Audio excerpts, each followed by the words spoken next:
The cessation of violence, which we have just been considering, does not necessarily mean a state of mind which is at peace with itself and therefore at peace in all its relationships. Relationship between human beings is based on the image-forming, defensive mechanism. In all our relationships, each one of us builds an image about the other, and these two images have relationship, not the human beings themselves. The wife has an image about the husband, perhaps not consciously, but nevertheless it is there, and the husband has an image about the wife. One has an image about one's country and about oneself, and we are always strengthening these images by adding more and more to them. And it is these images which have relationship. The actual relationship between two human beings or between many human beings completely end when there is the formation of images. Relationship based on these images can obviously never bring about peace in the relationship because the images are fictitious and one cannot live in an abstraction. And yet that is what we are all doing, living in ideas, in theories, in symbols, in images which we have created about ourselves and others and which are not realities at all. All our relationships, whether they be with property, ideas, or people, are based essentially on this image forming, and hence there is always conflict.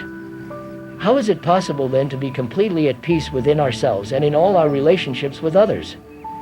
After all, life is a movement in relationship, otherwise there is no life at all, and if that life is based on an abstraction, an idea, or a speculative assumption, then such abstract living must inevitably bring about a relationship which becomes a battlefield.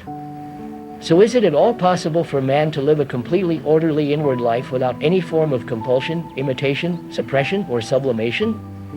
Can he bring about such order within himself that it is a living quality not held within the framework of ideas, an inward tranquility which knows no disturbance at any moment, not in some fantastic mythical abstract world but in the daily life of the home and the office?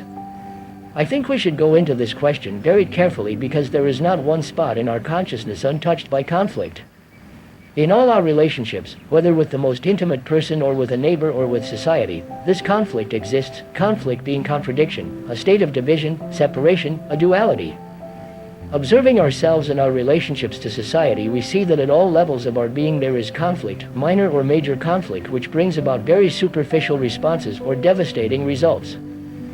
Man has accepted conflict as an innate part of daily existence because he has accepted competition, jealousy, greed, acquisitiveness, and aggression as a natural way of life.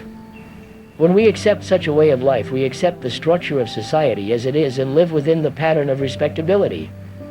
And that is what most of us are caught in because most of us want to be terribly respectable. When we examine our own minds and hearts, the way we think, the way we feel, and how we act in our daily lives, we observe that as long as we conform to the pattern of society, life must be a battlefield. If we do not accept it, and no religious person can possibly accept such a society, then we will be completely free from the psychological structure of society.